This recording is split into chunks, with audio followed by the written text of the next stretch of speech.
Everyone, welcome back to my channel. So guys, let's take some few trending headlines, then we'll go over to what we have for today. So breaking: Abuja High Court brings forward nnamdi Kanu's hearing to September 26 to treat application for release. The Federal High Court in Abuja has brought forward the court dates for the trial of nnamdi Kanu, the leader of the indigenous people of Biafra, to address application for release. The hearing, initially scheduled for 10th October, will now be held on the 26th of September before Justice James Omotosho. While that happened, Abuja Court adjourned Senator Natasha's cybercrime case after defense alleged abuse of prosecutorial powers. The cybercrime case filed against Kogi Central Senator Natasha Apoti was stalled on Monday at the Federal High Court in Abuja. Proceedings suffered a setback after her defense team challenged the court's jurisdiction and accused the Attorney General of the Federation of abusing prosecutorial powers. And finally, Showore petitions Florida Attorney General seeks forfeiture of Wike's secret $6 million Florida mansions, but in cash. So, human rights activist and publisher of Sahara Reporters Omoyele Showore has petitioned the Attorney General of Florida, Honorable James, seeking the forfeiture and prosecution of the Minister of the Federal Capital Territory, Nyesom Wike, over illicit property acquisitions in the United States. In the petition dated September 22, 2025, and signed by his lawyer Deji Adeyanju, Showore accused Wike of secretly purchasing multi-million-dollar real estate in Florida using suspicious cash transaction designed to conceal the source of funds. So back to today's headline. El-Rufai, the former Kaduna governor, has made strong criticism of President Bola Tinubu's administration, saying among other things that it's worse than any military regime we have ever had in Nigeria. El-Rufai has said that President Bola Tinubu wants to be president for life, and he said, if we don't come together to end the Tinubu's government, we will end up like our forebears. All the signs that he wants to be president for life are there. This is what El-Rufai said. So now El-Rufai is saying that, people should come together. Let's put an end to Tinubu's government. Anyways, guys, take a look at this video where El-Rufai said that Tinubu's administration, is worse than, military regime that Nigeria has ever had. Guys, take a look and I'll be right back.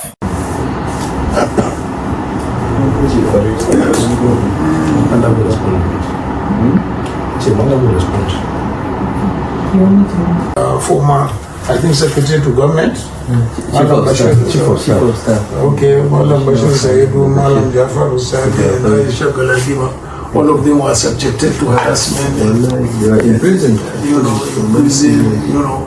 So this is a clear case of wanting to suppress democracy. Yes, sir.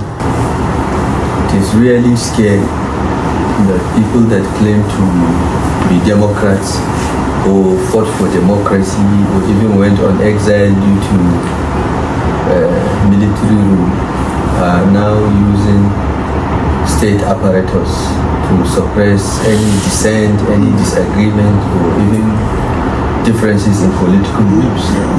It's quite shock, and honestly, sadly, to me, it's a disgrace. I mean, for people to behave the way they are behaving. And so it means that all the years of saying we are for democracy, we are Nigeria, it was all pretense, it was all fake. And all the claims that we are fighting for true federalism and so on is all fake again. Yeah, because this government is trying to centralize everything instead of devolving power to the lower levels. So, but the sum total of this is that we are facing an evil of such a large proportion in the history of this country that if we don't all come together and end this Tinubu administration by 2027, Tinubu will try to be our Paul Biya. He will be president for life. All the signs are there. This is how Paul Biya started. Yes, yeah. All the signs are there. So we don't have a choice. And you are our leader, you have done this fight, you have fought the military, you have experience in democratic governance, and when you and Obasanjo were in charge of this country, no one has been imprisoned because he has different political views. Absolutely not. Never, not once. Even President Buhari, with his military background, never did that. And here we are facing full-fledged civilians. But they are worse than any military regime we've ever had. So your call that we must unite is a timely one. I think the people of Nigeria have made up their minds that this government must go, APC must be voted out. What the people of Nigeria are looking forward to is us. We must provide the leadership and the unity of purpose that we've talked about. And I thought we should, more than any other time before, we should unite and fight against, fight this government. Fight them to a point of sending them out of, of governance. So I think there is need for unity because otherwise, individually and collectively, nobody is safe in this country. Yes, sir. So that's why I wanted to come and commiserate with you. Then unfortunately we had to travel. Yes. I hope your mom is okay now. She is fine. So we thank God. If we could fight the military and send them out, yes. There is no reason why we cannot fight these people and send them out. Remember, there is nothing to be scared of. What is it that we have not witnessed in the military? We have lost lives. We have gone to prison. Yes. We have gone on exile. So what else? Nothing new. Nothing new. So we just have to. We have to face them. Yeah, we have to face them and take them out. Yeah. So guys, El-Rufai claims Tinubu's government is increasingly centralizing authority, moving away from federalism and reducing the power of the states and the local governments. And also he alleged that people are being harassed for political reasons.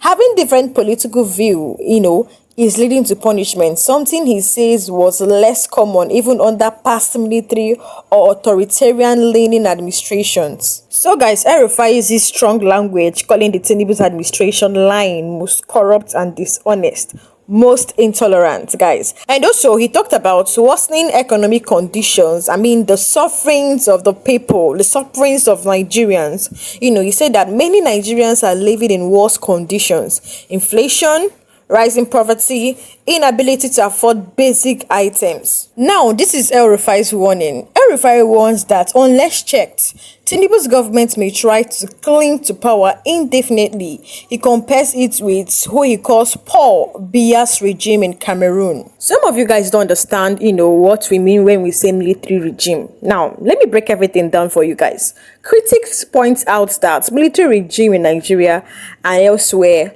typically involved overt suppression, bans on free assembly, censorship, martial law, coups, arrest without trial, violent repression, and these are what we see in a military regime.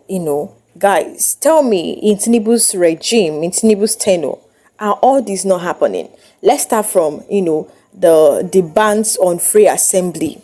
Now, the protests that's been happening across Nigeria in different states, why is it that they use police as a weapon, to disperse the masses that came out to peacefully protest? They even go as far as, opening firearms and throwing tear gas at the masses. A peaceful protest. Even when, bandits come or invade community and buy people. When people start protesting to end the killings in their community, they will use the police as a weapon to disperse the masses. Guys, now, when we come to arrest without trial, countless times we have seen this. There are many people that have been arrested without trials. It was a time that, they came out to start complaining that the prison is full. These people are arrested without trial. Imagine the worst is that in Tinubu's regime, he arraigned minors.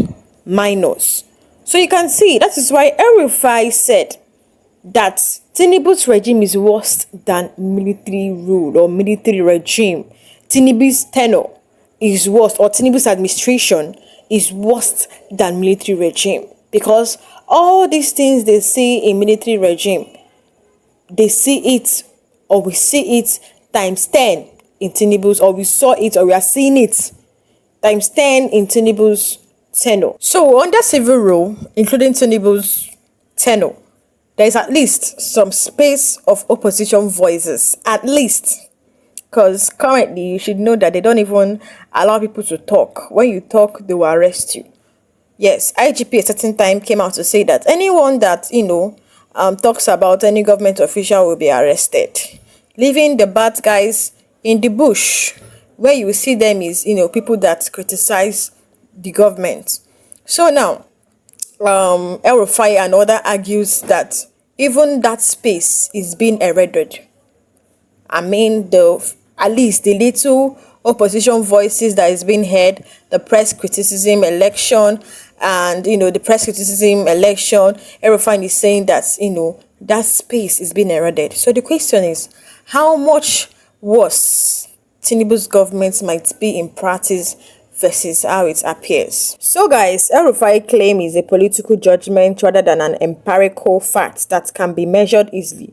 Some parts of it appear to have merits. Many Nigerians report serious hardship, inflation, cost of living, etc. Concerns about corruption and whether democratic principles are being upheld. On the other hand, outright comparison with military regime is tricky because military regime in Nigeria had very explicit undemocratic features like coup d'etat, rule by decree, suppression of all dissent in certain cases that may not be fully present today. So guys, you can see what El-Rufai is saying. Let me know what you think about this headline. Drop a comment below. Don't forget guys to hit that subscribe button because there are more updates to come and I want you guys to get the full gist. So guys, for more gist like this or for more updates like this, guys, kindly hit that subscribe button, like and share this video. Don't forget to comment under the comment section. Let me know what you're saying about this headline. Thank you for watching and I'll see you guys next time.